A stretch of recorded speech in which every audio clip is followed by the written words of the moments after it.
का भी शहरा की वजह से परेशान है। एक शहरा की खस्ता हालत और उस शहरा की खस्ता हालत के साथ साथ बताया जाता है कि शहरा पर तिजारत भी की जाती है। कौन सी तिजारत हो रही है? इल्ज़ामात कश्मीरी अलग अलग तरीके से लगा रहे हैं।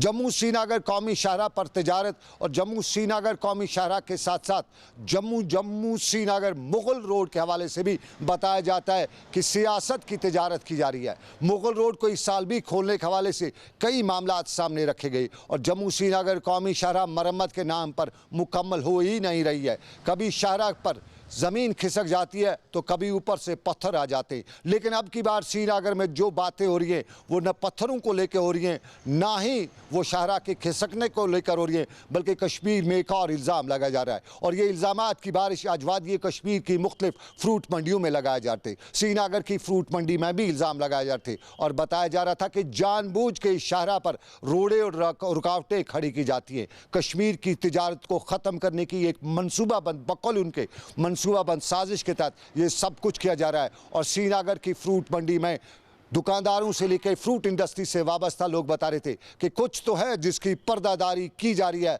लेकिन पर्दा उठाने की ज़रूरत भी है।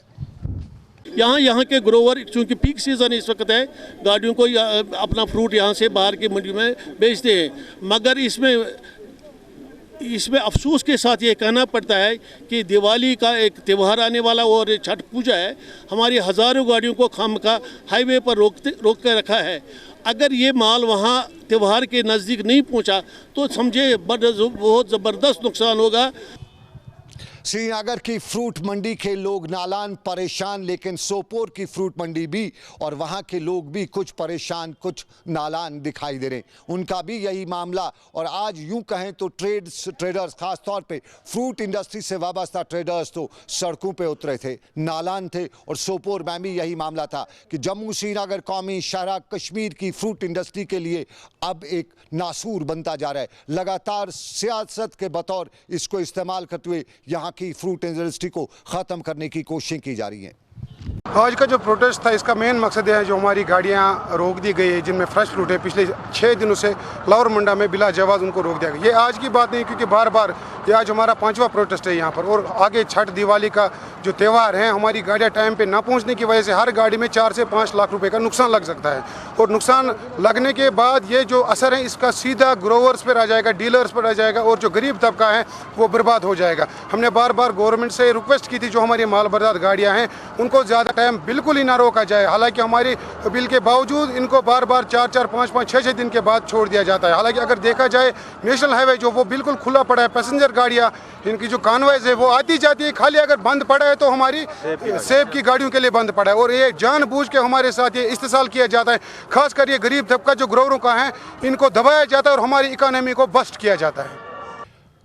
सोपोर के ट्रेडर भी बात कर रहे थे और पुलवामा के भी यही बात कर रहे थे। पुलवामा फ्रूट इंडस्ट्री से वाबस्ता भी यही बातें की जा रही थी, वहाँ पे भी यही रोना था, वहाँ पे भी यही इल्ज़ाम था। कुलगाम का भी यही इल्ज़ाम था। और वादी कश्मीर की लगभग सभी फ्रूट इंडस्ट्रीज़ या फ्रूट मंडियों में आज सूरत हाल यही थी। हर जगह पे यही आवाज़ उठाई जा रही थी कि आखिर कब रुकेगा, आखिर कब थमेगा ये सिलसिला जो कौमी शाहरा पर शुरू किया गया है। आज 11 दिन के बाद यूपी हमारी गाड़ी पहुंची, वहां से आपको हम दिखाएंगे आपको व्हाट्सएप पर कि वो उस माल को जो हमने यहाँ से हमारे ये खरीदार है हमारा 950 उसने यहाँ खरीदा है, उसको वहाँ 700 रुपये रेट मिलती है, 300 रुपये एक। अच्छा, अब तो ये भागने पर मजबूर है और उल्टा हमारा पैसा लेके ही भाग जाएगा जब उसको बेचारे को कोई सकत नहीं रही। आज सुबह 7 बजे ही हमने मंडी का गेट बंद किया। अब हमारा ये एएमओ साहब यहाँ आया, सरदार जी, उसने मिन्नतें मांग के हमारा गेट खुलवाया, वरना हम मजबूर हैं। आज हम मंडी को बंद ही करेंगे, आज से हम मंडी में काम ही नहीं करेंगे, क्योंकि इसकी पूरी तरह जिम्मेवारी गवर्नमेंट पर होगी। जब उनको यात्रा यहाँ आती है, जब उनको यहाँ कार्रवाई होती है तो बिल्कुल उनको वो 24 घंटे वहाँ एसेंशियल ड्यूटी लगाते हैं। वहाँ से मुर्गियों को 24 घंटे में यहाँ बेचता है, जबकि हमारा सेब यहाँ से 20 दिन के 15 दिन के बाद पहुँचता है। कश्मीर की फ्रूट इंडस्ट्री से जुड़े लोग इल्ज़ाम लगा रहे थे कि मेवा इंडस्ट्री को ख़त्म करने के लिए जानबूझकर मेवा गाड़ियों को कौमी शाहराह पर रोका जाता है, हफ्तों रोका जाता है और यूं उनका मेवा सड़ जाता है। ये इल्ज़ाम लगाया जा रहा था। इल्ज़ाम की तहकीकात की मांग भी की जा रही थी और बताया जा रहा था कि रियासत के गवर्नर इसकी तरफ खास तवज्जो दें और देखें कि कहीं जानबूझ के कोई साजिश तो नहीं हो रही है। ये इल्ज़ाम लेकिन तुलबा भी परेशान है। ऑनलाइन और ऑफलाइन के बीच में तुलबा परेशान, एक तरफ कोविड और एक तरफ हालात, और इस सारे के बीच में तुलबा ऑनलाइन और ऑफलाइन को लेकर श्रीनगर की प्रेस कॉलोनी में अक्सर आते ही रहते हैं और आज भी बीएड के तुलबा श्रीनगर की प्रेस कॉलोनी में मुजाहरा कर रहे थे। कश्मीर यूनिवर्सिटी पर निशाना साधते हुए बता रहे थे कि जानबूझ के कश्मीर यूनिवर्सिटी भी तुलबा के मुस्तकबिल को मखदूश बनाने की कोशिश कर रही है। 2017-2019 बैच के हम स्टूडेंट्स हैं कश्मीर यूनिवर्सिटी के BEd college. We are affiliated with BEd college, SCM BEd college से। We are from different colleges and different modes of education. कोई यहाँ पे रेगुलर स्टूडेंट है, कोई डिस्टेंस थ्रू से परस्यू कर रहा है। सर हमारी डिमांड सिर्फ इतनी है कि हमारे जो एग्ज़ाम्स हैं वो ऑनलाइन कंडक्ट किए जाए। जैसे यूनिवर्सिटी ने 1.5 मंथ्स पहले हमारी ये नोटिफिकेशन निकाली कि we are going to conduct your examinations online, but अब yesterday they come up with a notification जिसमें इन्होंने बोला कि हम आपके एग्ज़ाम्स ऑफलाइन के बजाय ऑनलाइन कंडक्ट कर रहे हैं, ऑनलाइन के बजाय ऑफलाइन कंडक्ट कर रहे हैं। This is not fair. हमारे कुछ स्टूडेंट्स बाहर चले गए, उनको पता था हमारा एग्ज़ाम ऑनलाइन है, वो कहाँ से आएंगे? कोई इलाज की गरज से गया, कोई आउट ऑफ स्टेट गया। 10 दिन में कहाँ से हम इतना प्रिपेयर करें? वो भी डिस्क्रिप्टिव इन्होंने बोला है। या यूनिवर्सिटी को सोचना पड़ेगा, यूनिवर्सिटी को ह्यूमैनिटेरियन बेसिस पे हमारे डिमांड्स को मानना पड़ेगा and they need to conduct this examination online. This is only demand. तुलबा यूनिवर्सिटी के रवैये से परेशान तो वालिदैन प्राइवेट स्कूलों के रवैये से परेशान।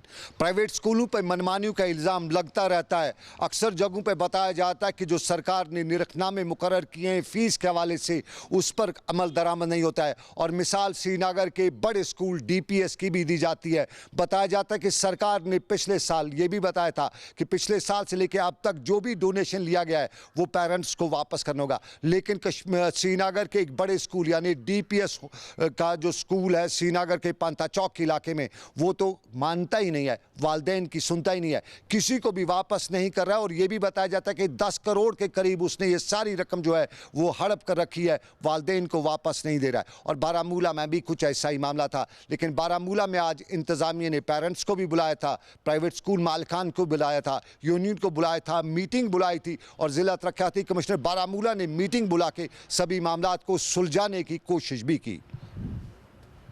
कई जगह हमें पेरेंट्स की तरफ से शिकायत मिली थी कि या तो उनसे एक्स्ट्रा फ़ीस ली जाती है एडमिशन फ़ी के नाम पे, एनुअल चार्जेस के नाम पे, या कहीं कहीं ये भी पेरेंट्स को फोर्स किया जाता है कि वन टाइम जो है वो जितना अमाउंट उनको ट्यूशन फ़ी के नाम पे हो या कोई और चार्जेस हो तो वन टाइम के बेसिस पे जो है स्कूल उनसे ले लेते हैं। इसके अलावा वर्दियों के हवाले से और बुक्स के हवाले से भी हमें शिकायत आई थी कि पेरेंट्स को मजबूर किया जाता है कुछ ख़ास दुकानों से जो है वर्दियाँ ली जाए या बुक्स ली जाए। आज हमने इसी हवाले से जो हमारे यहाँ प्राइवेट स्कूल्स है, लीडिंग प्राइवेट स्कूल्स, उनको बुलाया था, उनके साथ बात हो गई और उनको हमने वाज़ेह कर दिया कि अगर किसी किस्म की कोई वायलेशन हम जो है ये प्रूव हो गई, कोई स्कूल जो है फ़ी ले रहा है इस नाम पे कि एनुअल फ़ी के नाम पे या एडमिशन फ़ी के नाम पे, उनके खिलाफ सख्त से सख्त कार्रवाई होगी। इस हवाले से हमने वाज़ेह कर दिया कि ऐसी कोई वायलेशन हम अलाउ नहीं करेंगे हमारे डिस्ट्रिक्ट में। हमारे प्राइवेट स्कूल की मनमानियाँ और प्राइवेट स्कूलों की मनमानियों की वजह से परेशान वालिदैन होते रहते हैं। बहुत से स्कूल श्रीनगर से लेकर वादी कश्मीर के दूसरे सूबे ऐसे भी हैं जो सरकार के हुक्मनामों पर अमल दरामद नहीं करते हैं। सरकार ने फ़ीस कटौती का भी ऐलान किया था, बहुत से स्कूल नहीं मान रहे। सरकार ने बहुत से मामलात उठाए थे, उसको भी नहीं मान रहे। और अब प्राइवेट स्कूलों से लेकर सरकारी स्कूलों तक एक मामला ये भी है कि उर्दू की ज़बान में भी कुछ न कुछ तब्दीली लाई जा रही है। ख़बरें मिल रही हैं कि उर्दू लैंग्वेज का अब जो रस्मुल ख़त है उसको बदलने के लिए भी कुछ कोशिशें की जा रही हैं। उस पर भी आम लोगों की नज़र है। लेकिन रियासत का मुलाजिम तबका भी परेशान है और ख़ास तौर पे कंट्रैक्चुअल डेलीवेजर्स तो बार बार सरकार को बताते रहते हैं कि उनको मामलात को हल नहीं किया जा रहा है। और यही मामला महकमे जंगलात के कंट्रैक्चुअल और डेलीवेजर